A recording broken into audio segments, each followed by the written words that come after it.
7 अपक्ष खासदारांसह नरेंद्र मोदींना पाठिंबा मिळालेला आहे। 3 इतर पक्षांनी हा पाठिंबा दिलाय। तीनही पक्षाचे प्रत्येकी एक खासदार आहेत। 7 जून रोजी एनडीएची बैठक होणार आहे आणि या बैठकीसाठी हे सर्व खासदार सुद्धा उपस्थित राहतील। तर 7 जून रोजी एनडीएची महत्त्वाची बैठक आहे। यासोबत राष्ट्रपतींनी सुद्धा वेळ दिलेली आहे। शिवाजी 7 अपक्ष खासदारांसह 3 इतर पक्षांनी मोदींना पाठिंबा दिलाय। कोण आहेत हे नेमके?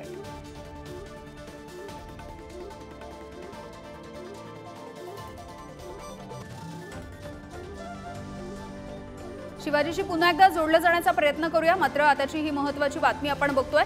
एनडीएची एक बैठक अगदी काही वेळापूर्वी पार पडली आहे आणि या बैठकीतले काही अपडेट्स आपण घेतोय। या बैठकीमधून एनडीएने आपला चेहरा म्हणून नरेंद्र मोदी यांना पुन्हा एकदा साथ दिलेली आहे। त्यासोबतच 7 अपक्ष खासदार आणि 3 पक्षांनी त्यांना पाठिंबा दिलाय।